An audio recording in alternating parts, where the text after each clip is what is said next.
হযরত শাহজালাল আন্তর্জাতিক বিমানবন্দরে ইউনিসেফ ও গাভির সহায়তায় ইপিআই কার্যক্রমে ব্যবহৃত হাম রুবেলা এবং ওরাল পোলিও ভ্যাকসিনের চালান গ্রহণ অনুষ্ঠানে কথা বলছেন স্বাস্থ্যমন্ত্রী সরদার মোহাম্মদ শাখাওয়াত হোসেন। আমরা সরাসরি চলে যাচ্ছি সেখানে। ভ্যাকসিন যেটার জন্য বিগত সরকাররা দায়ী, তারা শূন্য স্টক রেখে গেছে। তারা 4 বছর অন্তর যে ক্যাম্পিংটা করার কথা ছিল তারা সেটা করেনি। তারা 24-25-এ কোনো ভ্যাকসিনেশনে যায়নি, কোনো ভ্যাকসিন কালেক্ট করেনি। এইগুলি সকলগুলির অ্যাকুমুলেটেড অ্যাডভার্স ইফেক্টটা আমাদের উপর পড়েছে। কিন্তু আল্লাহর রহমতে আন্তর্জাতিক সংস্থার সহযোগিতায় আমাদের সকল মাননীয় সদস্য যারা আমরা স্বাস্থ্য মন্ত্রণালয়ে কাজ করি, মাননীয় প্রাইম মিনিস্টারের অবিচল দক্ষতা এবং দেখাশোনা করায় ওনার ক্যারিসমেটিক লিডারশিপে নির্দেশনায় আমরা এগুলো ওভারকাম করতে আমরা সার্থক হয়েছি ইনশাআল্লাহ।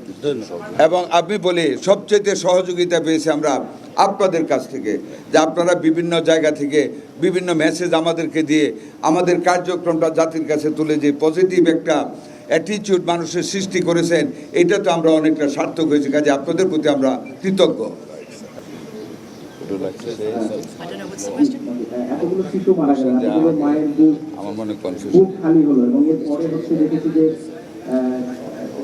এই ব্যাপারে আপনাকে আমি একটু বলি, আমাদের অনেকগুলি শিশু মারা গিয়েছে। আমিও কয়টা শিশুর পিতা। আমরা এমন কোনো মানুষ নেই যার অন্তর কাঁদেনি এক একটা শিশুর মৃত্যুতে। যেমন ধরেন পরশুদিন আমার এলাকাতে সকালে একটা বেবি বর্ন হয়েছে কটিয়াদি থানায়। She had been admitted in Suhrawardy শিশু হাসপাতাল।